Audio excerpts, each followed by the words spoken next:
Rev up your engines!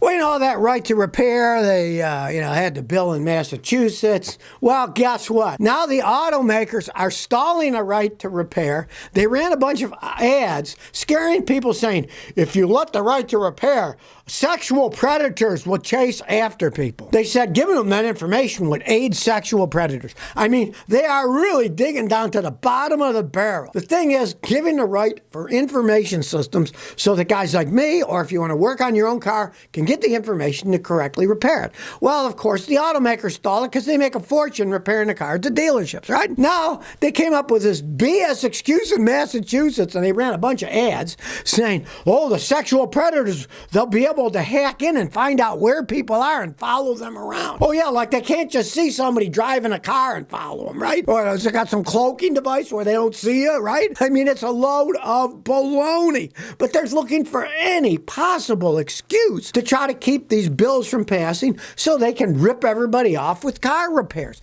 It's unbelievable, but I mean, this is just a step too far. Say, well, sexual predators, well, it's dangerous. You can't give this information out.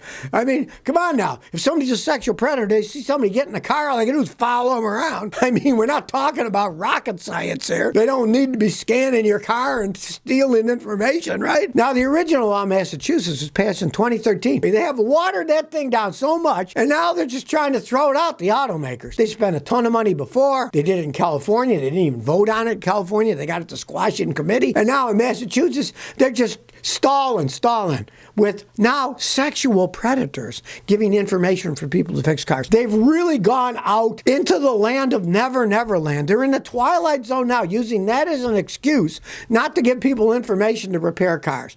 I mean, we've entered the age of lunacy. There's no arguing that whatsoever. It was bad enough when they said, well, people can't work on cars. It has to be the dealer trained people. They'll destroy cars. They'll be dangerous. People will be killed, right? Now they added on, well, the sexual predators will find people hacking through this stuff. I mean, that is too much. Do they understand that if someone's really a hacker, they're going to hack through the BS security that these people have? Do they think they can really stop hackers? Of course they can't stop hackers. But then using this as an excuse not to give the repair information to people, they are really scumbags these days. It's unbelievable how far these people will go to rip you off. Tom Zavino says, Scotty, should buy a boring Toyota or a boring Lexus instead of a Mercedes-Benz SL600 AMG. Hey, it's your money. You can waste your money if you want. Probably the worst investment you can make would be buying an S-Series Mercedes. Their values drop like a stone. I had a customer bought one new for $120,000. 7 years later, it went for $2,500. They have no resale value.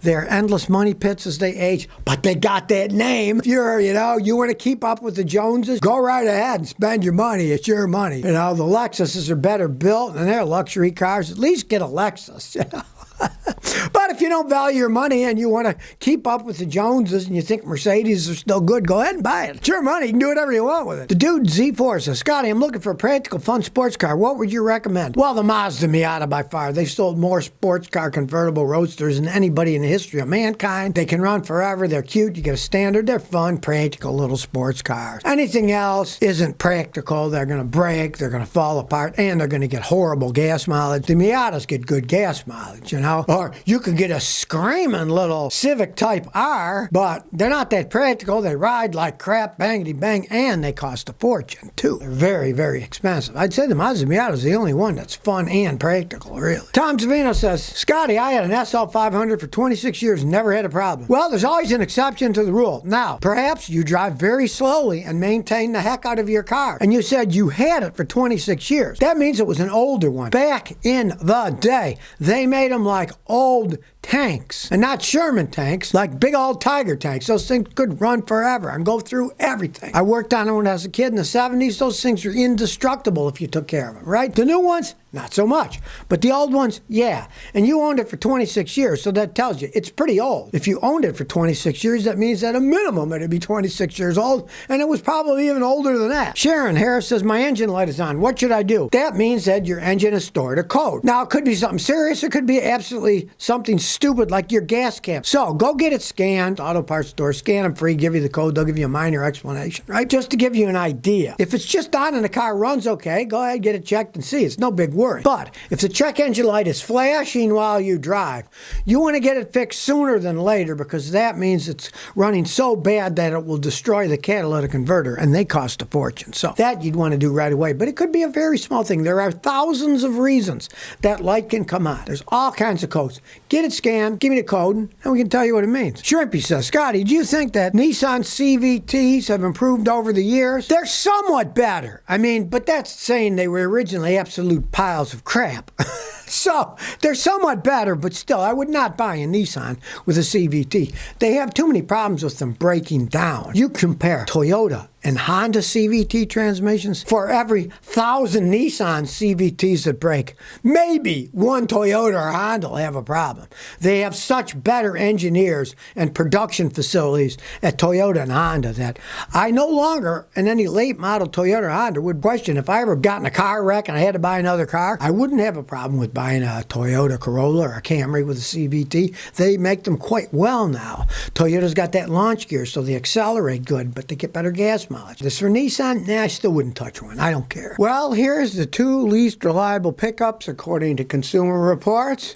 And number 1 on their list is the Ford F-150 Hybrid. Not the regular truck, but the hybrid. They picked it as the least reliable pickup truck of 2022. Based on problems people had. They had electrical system issues with the power drop-off system where you can plug it into your house and stuff, engine problems, and other drivetrain transmission problems. They had a good thing going with F-150. I know they're going to keep making everything and make electric versions of it. You know, it's a typical, what I find with many corporations is they have something and then they water it down by trying everything else, and then they make a big mistake. I see it all the time. I'll give you a perfect example. When I was living in Houston, a friend of mine was a sales guy for Slick 50. It was a Teflon oil, right?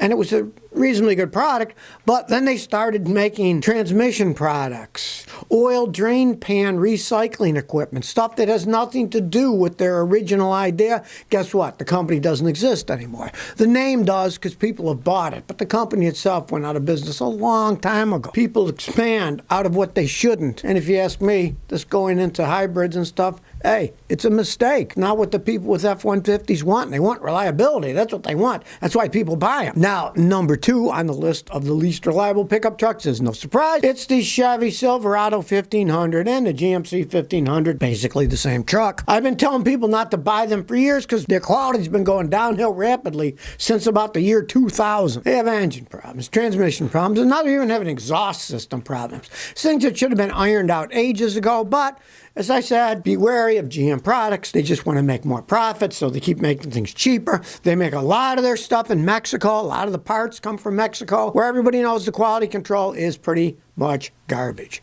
So even Consumer Reports kind of agrees with me on this one with their 2 picks.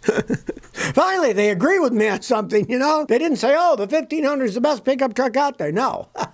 They finally came up with something logical. Well, you know, that crap about carbon offsets, big companies buy carbon offsets, so the pollution that they do is offset, and then they say they're carbon neutral. Well, scientists just did a study, came to the conclusion that 90% of these rainforest carbon offsets are totally useless. It's just a joke. Now, a company called Verra, that's the world's leading carbon offset company, they set the carbon standard. More than 90% of the rainforest offset credits are likely to be phantom credits and do not represent genuine carbon reductions. Now, Disney, Shell, even Gucci uses these things to say, oh, we're carbon neutral. And these guys are saying 90% of that is total BS. Well, of course it is. They're even doing scams that like, okay, the rainforest is there. They give them money so they don't cut the trees down. Well, that isn't offsetting anything. It's there already. Sure, it's not making it more negative, but it certainly isn't doing anything positive. And they're showing that most of the stuff, and they say 90% of it is a total scam. Anything corporations are involved in, you know it's going to be a scam. They say one thing, and, well, the paperwork says we can do this, and now, oh, look, we're carbon neutral. Well, you know all that stuff would be a load load of crap when the government gets involved in it and corporations are trying to hide things. Oh, look, we're getting offsets in the rainforest, you know? It's not like they're planting trees and creating things, right? And then these guys are saying, even at what they have already, 90% of it is total baloney. So, as per usual, made-up government things like carbon offsets are proving to be just a boondoggle, like most things that corporations are involved in when they're tied in with the government. All you got to do is follow the money. They vote for this stuff in Congress. Oh, yeah, that's a great idea. They have no idea what they're doing. And the corporations say, oh, yes, look, it's offsetting. Okay, away we go. It's a load of baloney. So if you never want to miss another one of my new car repair videos, remember to ring that bell.